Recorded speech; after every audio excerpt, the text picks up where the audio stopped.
morning, everyone. Good morning, Miss Joey. Welcome in.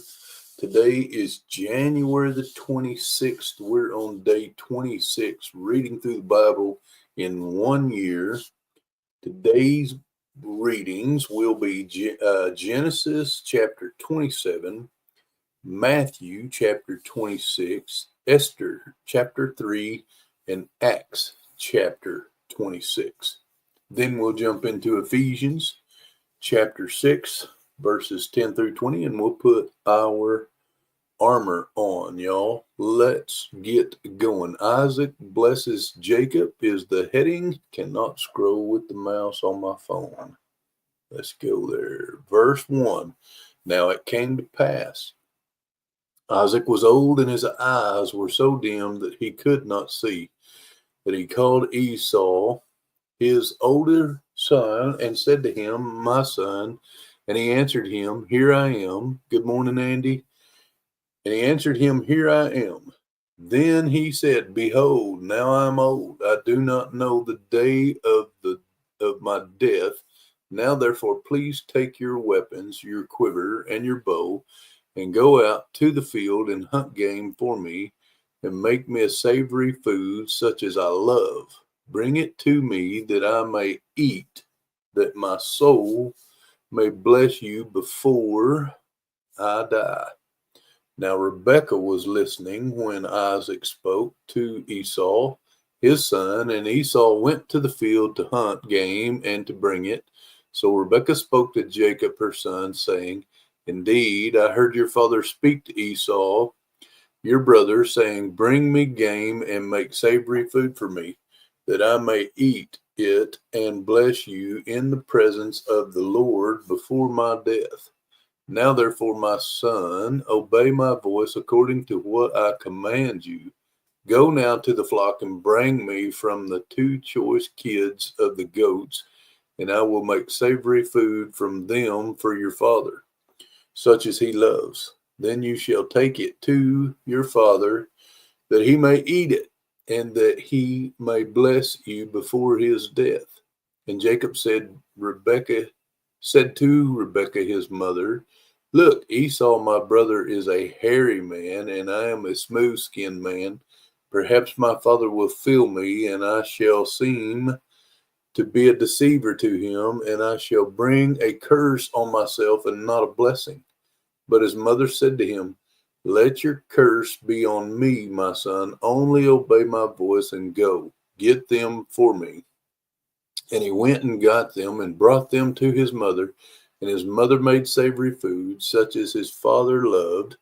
Then Rebekah took the choice clothes of her elder son Esau, which were with her in the house, and put them on Jacob, her younger son. And she put the skins of the kids of the goats on his hands and on the smooth part of his neck. Then she gave the savory food and bread, which she had prepared, into the hand of her son Jacob. So he went to his father and said, My father. And he said, Here I am. Who are you, my son? Jacob said to his father, I am Esau, your firstborn. I have done just as you told me. Please arise, sit and eat of my game, that your soul may be blessed. Verse 20. But Isaac said to his son, How is it that you have found it so quickly, my son? And he said, Because the Lord your God brought it to me. Isaac said to Jacob, Please come near, and I may feel you, my son, whether you are really my son Esau or not. So Jacob went near to Isaac, his father, and he felt him and said, The voice is Jacob's voice, but the hands are the hands of Esau. And he did not recognize him, because his hands were hairy, like his brother Esau's hands. So he blessed him. Then he said, Are you really my son Esau? He said, I am. He said, Bring it near to me, and I will eat of my son's game, so that my soul may bless you. So he brought it near to him, and he ate, and he brought him wine, and he drank. Then his father Isaac said to him, Come near now and kiss me, my son. And he came near and kissed him, and he smelled the smell of his clothes and blessed him and said, Surely the smell of my son is like the smell of a field which the Lord has blessed. Therefore may God give you of the dew of the heaven, of the fatness of the earth, and plenty of grain and wine. Let peoples serve you and nations bow down to you. Be master over your brethren, and let your mother's sons bow down to you. Cursed be everyone who curses you, and blessed be those who bless you. Esau's lost hope is the heading, verse 30.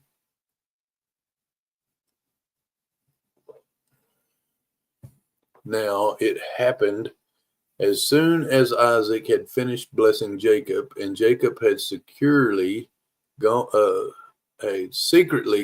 out from the presence of Isaac his father, that Esau his brother came in from hunting. He also had made savory food and brought it to his father, and said to his father, Let my father arise and eat of his son's game, that your soul may bless me. And his father Isaac said to him, Who are you? So he said, I am your son, your firstborn Esau. Then Isaac trembled exceedingly and said, Where is the one who hunted game and brought it to me? I ate all of it before you came, and I have blessed him, and indeed he shall be blessed. When Esau heard the words of his father, he cried with exceedingly great and bitter cry, and said to his father, Bless me also, O my father. But he said, Your brother came with deceit and has taken away your blessing. And Esau said, Is he not rightly named Jacob? For he has supplanted me these 2 times. He took away my birthright, and now look, he has taken away my blessing. And he said, Have you not reserved a blessing for me? Then Isaac answered and said to Esau, Indeed, I have made him your master, and all his brethren I have given to him as servants. With grain and wine I have sustained him. What shall I do now for you, my son? Hold on, I got a pop up. There we go. Verse 38, and Esau said to his father, Have you only one blessing, my father? Bless me also, O my father. And Esau lifted up his voice and wept. Then Isaac his father answered and said to him, Behold, your dwelling shall be of the fatness of the earth and of the dew of heaven from above. By your sword you shall live, and you shall serve your brother, and it shall come to pass when you become restless, that you shall break his yoke from your neck. Jacob escapes from Esau. So Esau hated Jacob because of the blessing with which his father blessed him, and Esau said in his heart, The days of mourning for my father are at hand, then I will kill my brother Jacob. Verse 42, and the words of Esau, her older son, were told to Rebekah, so she sent and called Jacob, her younger son, and said to him, Surely your brother Esau comforts himself concerning you by intending to kill you. Now therefore, my son, obey my voice. Arise, flee to my brother Laban in Haran, and stay with him a few days until your brother's fury turns away, until your brother's anger turns away from you, and he forgets what you have done to him. Then I will send and bring you from there. Why should I be bereaved also of you both in one day? And Rebekah said to Isaac, I am weary of my life because of the daughters of Heth. If Jacob takes a wife of the daughters of Heth, like these who are the daughters of the land, what good will my life be to me? All right, that wraps up Genesis chapter 27. Let's go to Matthew chapter 26. Back in the New Testament. Back in the New Testament. Matthew chapter 26. All right. The plot to kill Jesus.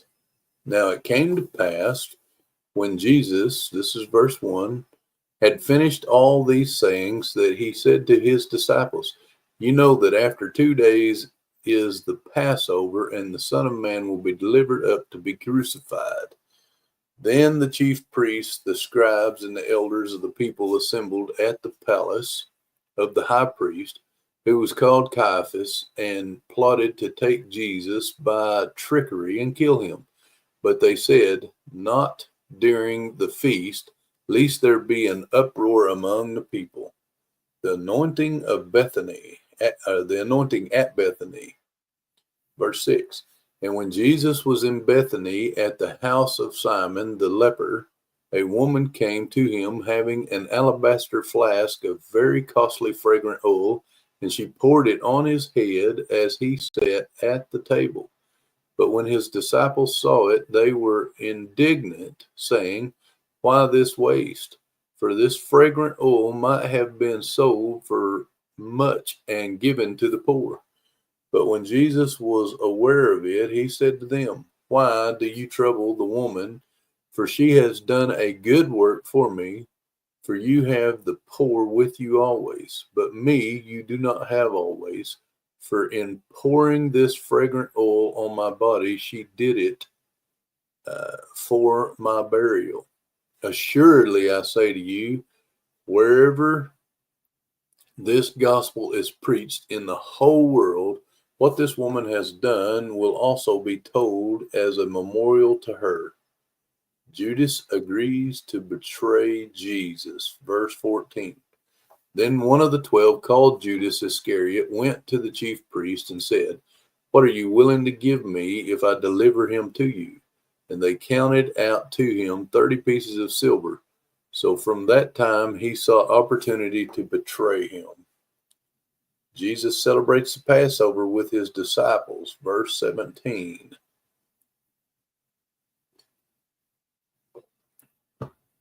Now, on the first day of the feast of unleavened bread, the disciples came to Jesus, saying to him, "Where do you want us to prepare for you to eat the Passover?" And he said, "Go into the city to a certain man and say to him, 'The teacher says, my time is at hand. I will keep the Passover at your house with my disciples.'" So the disciples said, as Jesus had directed them, and they prepared the Passover. When evening had come, he sat down with the 12. Now, as they were eating, he said, "Assuredly, I say to you, one of you will betray me." And they were exceedingly sorrowful, and each of them began to say to him, "Lord, is it I?"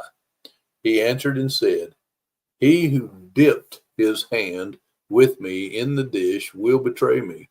The Son of Man indeed goes just as it is written of him. But woe to that man by whom the Son of Man is betrayed. It would have been good for that man if he had not been born." Then Jesus, who was betraying him, answered and said, then Judas, who was betraying him, answered and said, "Rabbi, is it I?" And he said to him, "You have said it."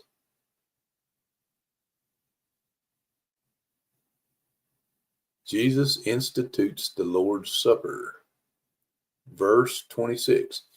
And as they were eating, Jesus took bread, blessed and broke it, and gave it to the disciples, and said, "Take, eat, this is my body." Then he took the cup and gave thanks, and gave it to them, saying, "Drink from it, all of you, for this is my blood of the new covenant, which is shed for many for the ransom of sins. But I say to you, I will not drink of this fruit of the vine from now on until the day when I drink it new with you in my Father's kingdom." And when they had sung a hymn, they went out to the Mount of Olives.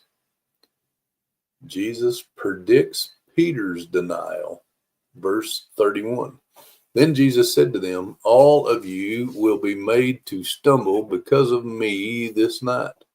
For it is written, I will strike the shepherd, and the sheep of the flock will be scattered. But after I've been raised, I will go before you to Galilee. Peter answered and said to him, even if all are made to stumble because of you, I will never be made to stumble. Jesus said to him, assuredly, I say to you that this night before the rooster crows, you will deny me 3 times. Verse 35, Peter said to him, even if I have to die with you, I will not deny you. And so said all the disciples. The prayer in the garden. Verse 36. Then Jesus came with them to a place called Gethsemane and said to the disciples, sit here while I go pray over there.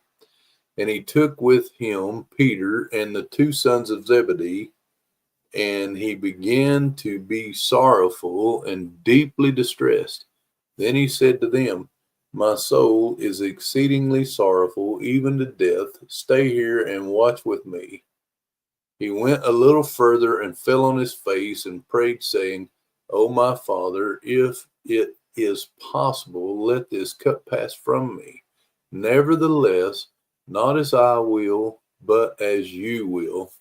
Then he came to the disciples and found them sleeping, and said to Peter, what, could you not watch with me 1 hour? Watch and pray, lest you enter into temptation. The spirit indeed is willing, but the flesh is weak. Again, a second time he went away and prayed, saying, O my Father, if this cup cannot pass away from me unless I drink it, your will be done. And he came and found them asleep again, for their eyes were heavy. So he left them, went away again, and prayed the 3rd time, saying the same words. Then he came to his disciples and said to them, are you still sleeping and resting? Behold, the hour is at hand, and the Son of Man is being betrayed into the hands of sinners. Rise, let us be going. See, my betrayer is at hand. Betrayal and arrest in Gethsemane. Verse 47. Hey, Avid, good morning. I didn't notice you had joined us. Glad you're here. Verse 47.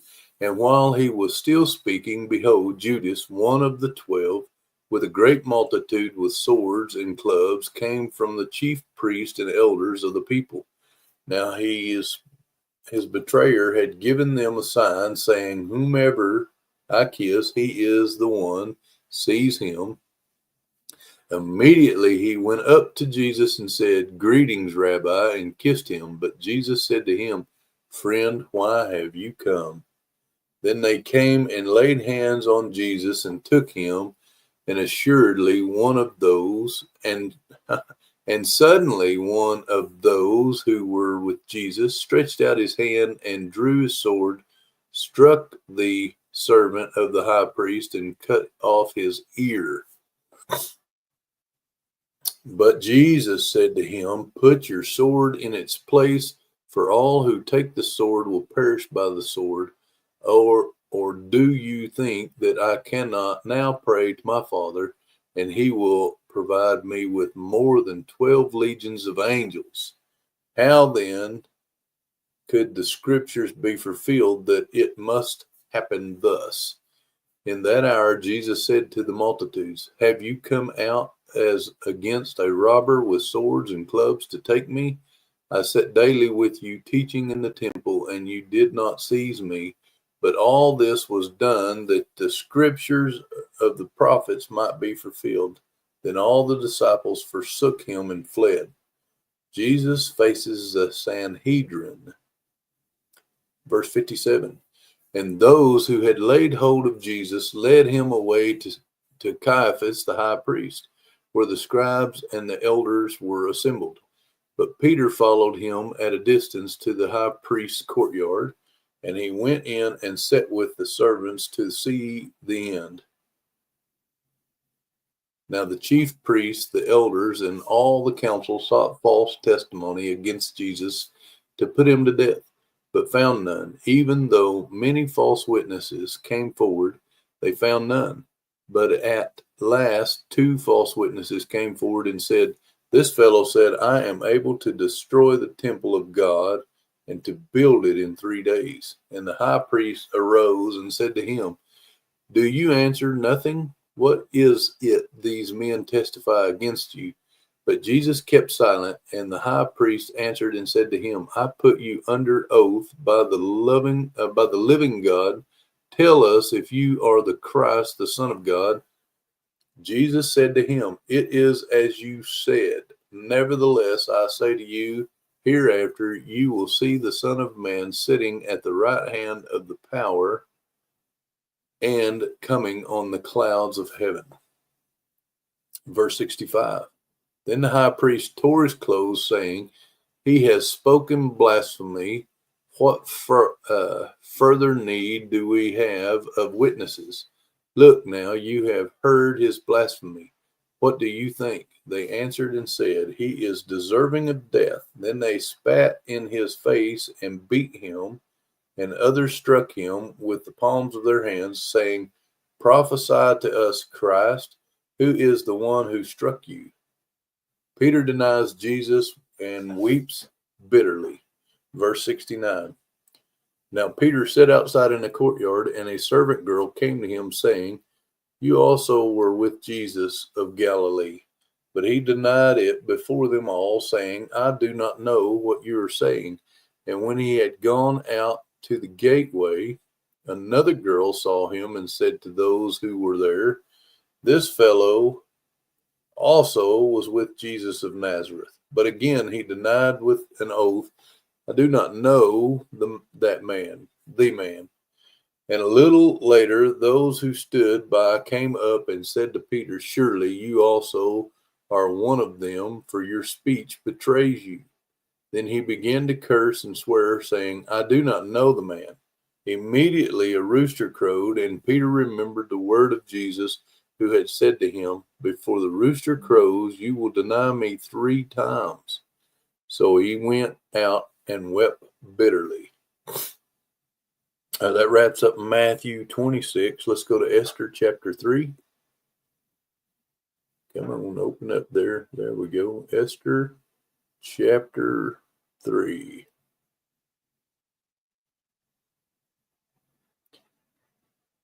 Haman's conspiracy against the Jews.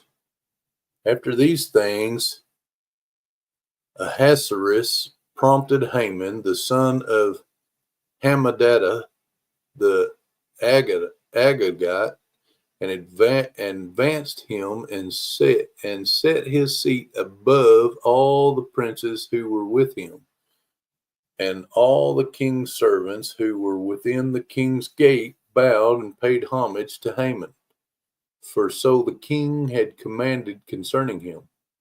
But Mordecai would not bow or pay homage. Then the king's servants who were within the king's gate said to Mordecai, "Why do you transgress the king's command?" Now it happened, when they spoke to him daily, and he would not listen to them, that they told it to Haman, to see whether Mordecai's words would stand. For Mordecai had told them that he was a Jew. When Haman saw that Mordecai did not bow or pay him homage, Haman was filled with wrath, but he disdained to lay hands on Mordecai alone, for they had told him of the people of Mordecai. Instead, Haman sought to destroy all the Jews who were throughout the whole kingdom of Ahasuerus. The people of Mordecai, in the first month, which is the month of Nisan, in the 12th year of King Ahasuerus, they cast pur, that is, the lot, before Haman to determine the day and the month until it fell on the 12th month, which is the month of Adar. Then Haman said to the king Ahasuerus, There is a certain people scattered and dispersed among the people in all the provinces of your kingdom.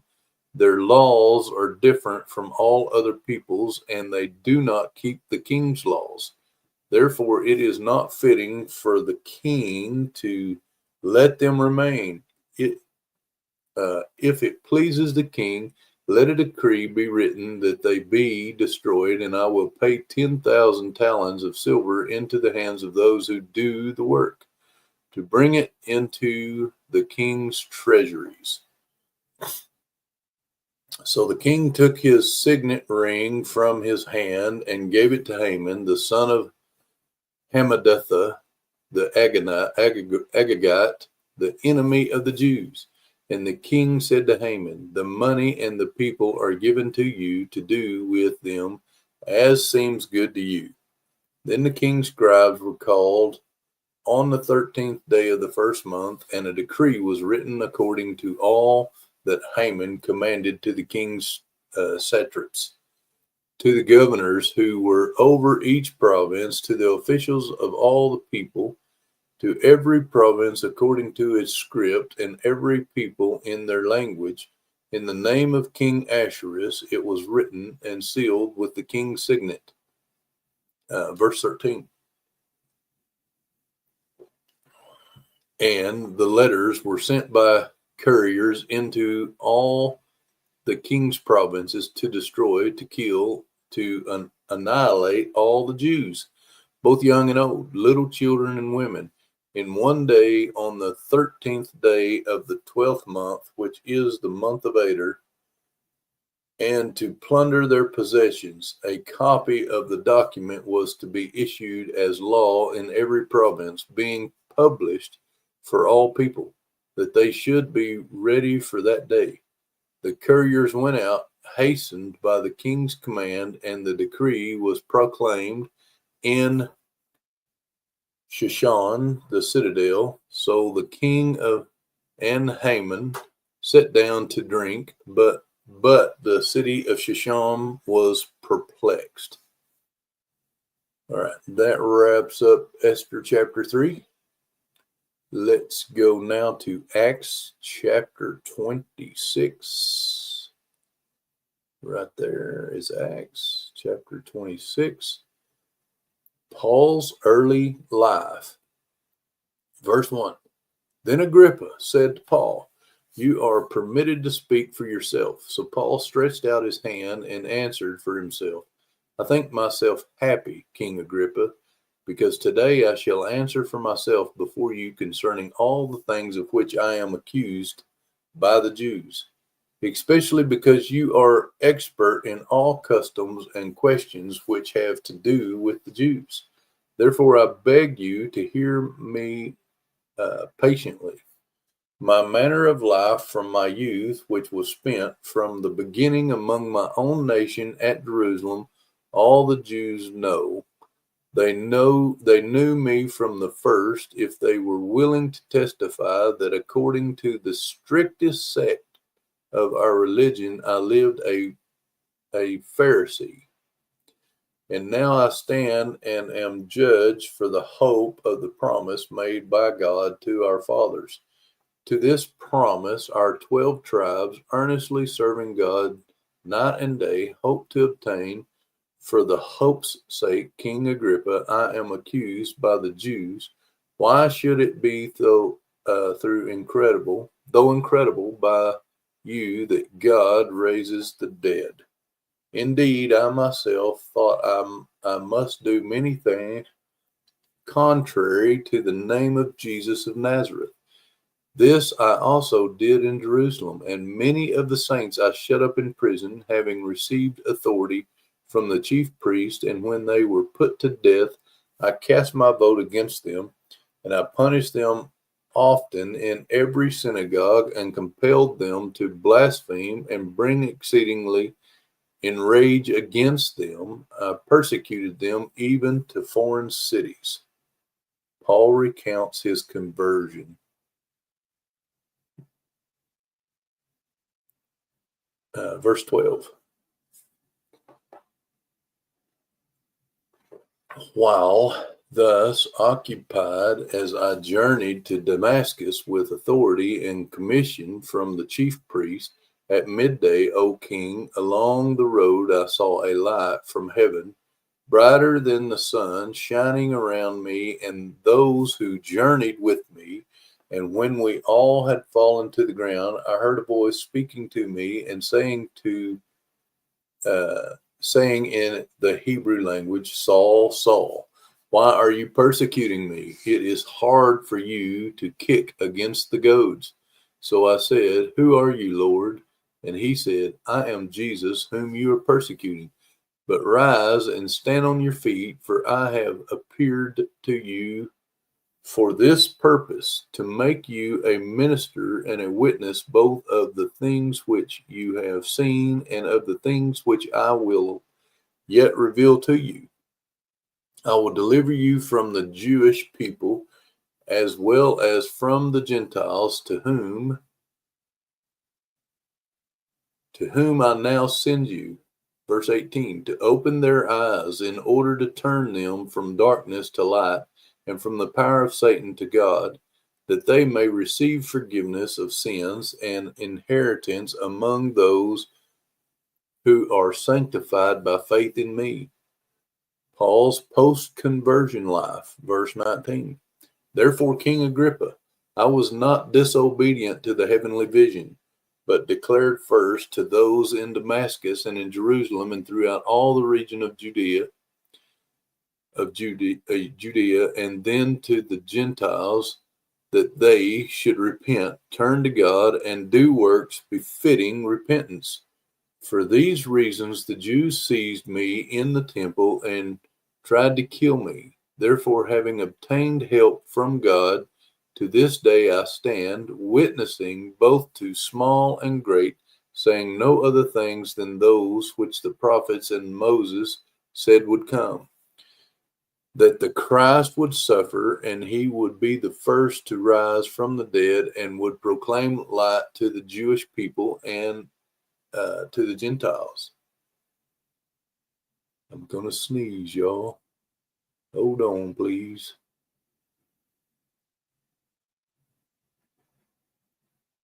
All right, maybe not.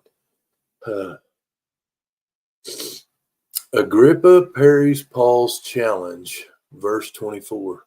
Now, as he thus made his defense, Festus said with a loud voice, Paul, you are beside yourself.